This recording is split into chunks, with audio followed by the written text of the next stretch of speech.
Let's move on to something that happened with Marjorie Taylor Greene. There's actually two sides to this. We're going to show them both, and we're going to, again, ask some interesting and difficult questions. Let me bring this up. So just in the last couple of days, Marjorie Taylor Greene came out and sent a letter to the FBI and DOJ urging formal investigation into Georgia's elections. Well, only took her 4 years, so well done. But she's now citing that there's something wrong in Fulton County regarding the handling of the 2020 election, including unreconciled data, improper procedures, and failures in the system. You'll recall that the state election board found hundreds of violations, and when they attempted to get certain data from the Secretary of State's office, the general counsel of the Secretary of State's office declined, citing that they needed to be assured that the case was settled and resolved prior to giving that additional evidence over to the state election board. I think we need to review the evidentiary requirements in Georgia for the general counsel. In any case, she brought this out. That seemed to be a good step. And it seems to be cited right around what's going on in Fulton County, which would include, going backwards to the 2020 election, would include the famous Moncla and Rossi complaint that has been sitting with the state election board for up to now 4.5 years. Here's the letter that she sent asking for action on this. So as we do, we will, when we see good action, righteous action, we will give credit for it. So for this, we say kudos to Marjorie Taylor Greene for doing this step. Will they take action? We certainly hope so. And given the raid that happened this week, many people in Georgia over the last number of months have said, does the Trump administration know what's going on in Georgia? We have so many issues. And my own personal belief is, yes, they do. And the reason is this, in part, this latest ICE raid, but also the potential now for a look-see into Georgia's election procedures, especially regarding the 2020 election. We've seen Tulsi Gabbard and others come out and state that they are seeing evidence that suggests there's problems. And now we see a focus starting to hone in on Georgia.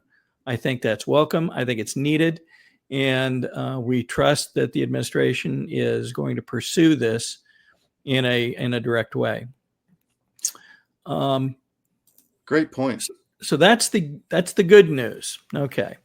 So also this week in Washington, D.C., we saw a press conference, if you will, regarding Epstein victims coming out saying, oh, stop. We're not even going to wait for the government to bring out the client list. We're going to do it ourselves. We're going to tell you who was involved in this. On the surface, that seemed to be a good thing. Except when you begin to, there we go. When you begin to look at who's involved in this. Now look at the signs in the background. The signs indicate that this question about who was involved in the Epstein mess potentially includes Trump. And elsewhere, and I don't have it prepared today, but I will show it eventually, there's a video that's been taken interviewing a number of the victims, and they were asked, was Trump ever involved in anything appropriate that you saw with regard to anything revolving around Epstein? And they all answered no, just a capital N-O. But here we have protesters that are out saying they're going to start talking about the Epstein client list.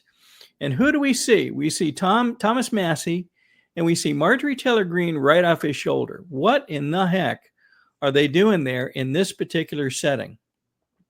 So as you look through this, it begins to get even a little bit more convoluted. Many people have forgotten that Massey at one point was not a Trump supporter. So here's a couple articles wherein back following J6, Massey came out and essentially said Trump was at fault for deadly riot at the Capitol and was part of a joint statement wherein they spoke of this. So is he a good guy or a bad guy? Well, at one point, he was not a Trump supporter. Here's another one of these pictures. Stop protecting rich pedos in yourself, Trump. So these are the kind of people that were at this thing. Now, notably, one of the actions that got taken was James O'Keefe stepped into the crowd and interviewed a few people and triggered a reaction that I think was unanticipated. Let's take a look at what happened. On these files, wouldn't the Biden administration have released them? No, Why not? they were. There were reasons that they were being held back, that they didn't have Now, before we go on with this, I'm going to continue playing it. Look at the guy that appears on the right-hand side of the screen. access to get them released. What do you think those reasons were, just out of curiosity? Yeah. We're done here. Like, we're done. Got it. What about it? Okay, no whataboutisms. It was sealed for a number of times. That's lame, man. Who do you work for? No comment. Thank you. Appreciate it.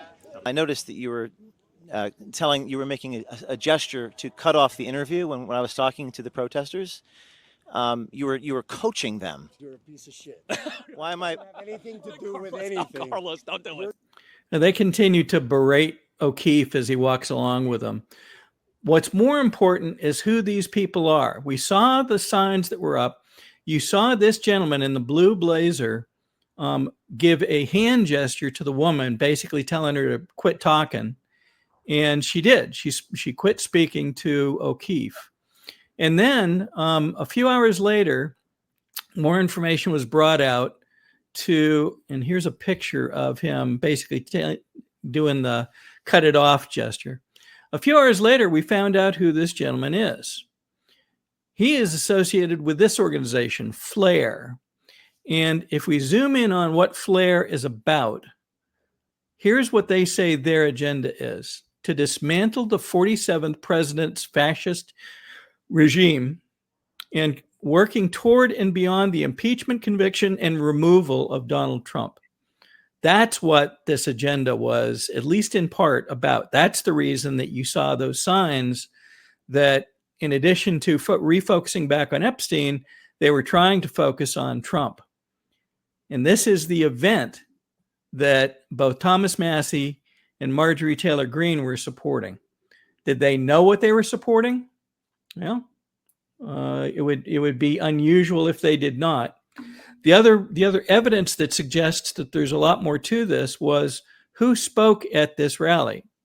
Gloria Allred, a notorious and relatively famous attorney who has been adamantly non-Trump and very liberally oriented. Her daughter is Lisa Bloom in the picture on the right-hand side. And Lisa Bloom has been documented offering people money in order to secure testimony against Trump. So something that looked one way actually appears now to have been something dramatically different. So again, the question is, why are Thomas Massey and Marjorie Taylor Greene associated with this particular event? Good question. And we're going to keep our eyeballs on it to figure out why.